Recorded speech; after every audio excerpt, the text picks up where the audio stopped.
আমাদের মধ্যে মতের বিরোধ থাকবে, কিন্তু বাংলাদেশ প্রশ্নে, জুলাইয়ের প্রশ্নে, একদম ন্যাশনাল কনসেনসাসের প্রশ্নে আমরা সবাই ঐক্যবদ্ধভাবে কাজ করব। আমাদের যারা সহযোদ্ধারা তারা ক্রমাগত বিভিন্নভাবে বিষোদ্গার করছে, তারা বিষোদ্গার করলেও আমরা তাদেরকে ভালোবাসা দিয়ে তাদের মন জয় করতে চাই, আমরা জাতির মন জয় করতে চাই। আমরা বলতে চাই জুলাইয়ে শহীদরা যে জন্য জীবন দিয়েছে, আমাদের ভাই আবু সাইদ যে ইনসাফ ভিত্তিক বাংলাদেশ বিনির্মাণের জন্য জীবন দিয়েছে, আলী রায়হান যে জন্য জীবন দিয়েছে, আব্দুল্লাহ তাহির যে বিপ্লবের জন্য জীবন দিয়েছে, সে আকাঙ্ক্ষার আলোকে ইনসাফ ভিত্তিক বাংলাদেশ বিনির্মাণ না হওয়ার পর্যন্ত আমরা লড়াই চালিয়ে যাবো ইনশাল্লাহ।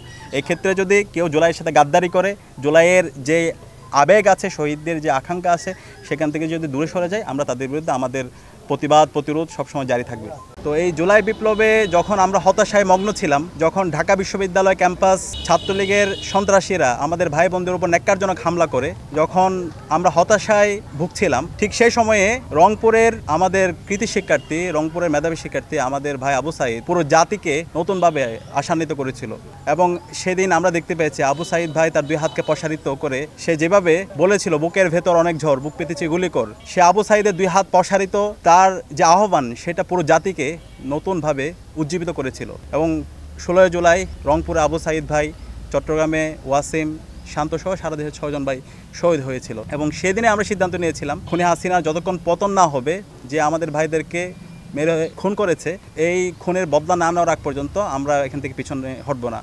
খুনি হাসিনার পতন যতক্ষণ হবে না ততক্ষণ পর্যন্ত আমরা আমাদের লড়াই চালিয়ে যাবো ইনশাআল্লাহ। তো এই পুরো জুলাই বিপ্লব জুড়ে আমাদের সারা দেশে 2000 অধিক ভাই বোন শহীদ হয়েছে, 40,000 ভাই বোন গাজী হয়েছে, এবং তাদের আত্মত্যাগের মাধ্যমে আজকে আমরা ফ্যাসিবাদ মুক্ত বাংলাদেশ পেয়েছি। আমরা আশা করেছিলাম যাদের মাধ্যমে আমরা আজকে আজাদি পেয়েছি, রাষ্ট্রের পক্ষ থেকে আমাদের এই জাতির শ্রেষ্ঠ সন্তানদেরকে তাদেরকে স্বীকৃতি দেওয়া হবে, তাদের দায়িত্ব নেওয়া হবে, তাদের পরিবারের পুনর্বাসনের ব্যবস্থা করা হবে, এবং আমাদের যারা গাজী আছে তাদের ট্রিটমেন্টের ব্যবস্থা করা হবে। কিন্তু 1 বছর পরও যখন আমরা দেখছি আমাদের এখনো শহীদের পূর্ণাঙ্গ তালিকা এখন পাবলিশ হয় নাই, এখন পর্যন্ত আমাদের আহত যারা আছে তারা এখন হাসপাতাল বেঁধে কাঁদছে, তারা প্রপার ট্রিটমেন্ট পাচ্ছে না। এবং জুলাই স্মৃতি ফাউন্ডেশন থেকে শুরু করে সরকারের যে উদ্যোগগুলো আছে, সেই উদ্যোগগুলোতে আমাদের আহত যারা আছে তাদেরকে লাল ফিতার দূরত্ব দেখানো হয়, তো যেটা আমাদেরকে অনেক বেশি ব্যথিত করছে, আমাদের অনেক বেশি কষ্ট দিচ্ছে।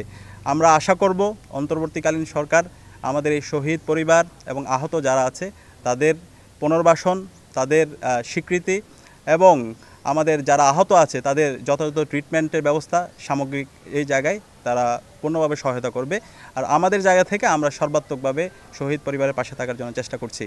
খুনি হাসিনা গত 16 বছরে তার যে কালচারাল এস্টাবলিশমেন্ট, সে যে শাহবাগ কায়েমের মাধ্যমে বাংলাদেশে যে তার অবৈধ শাসনকে বৈধ দিয়েছিল, এবং এখানকার যে কালচারাল এস্টাবলিশমেন্টের মাধ্যমে সে যে আইনাগর থেকে শুরু করে জুলুম নির্যাতন নিষ্পেষণগুলোকে বৈধ দিয়েছিল, সেই মুজিববাদ, সেই কালচারাল এস্টাবলিশমেন্টকে আমরা এখন পর্যন্ত পরিপূর্ণভাবে ভাঙতে পারিনি। তা আমরা শুরু থেকে বলে আসছি এই কালচারাল এস্টাবলিশমেন্ট ভাঙার জন্য কালচারাল যারা ফেসিস্ট আছে তাদেরকে এখান থেকে হটাইতে হবে।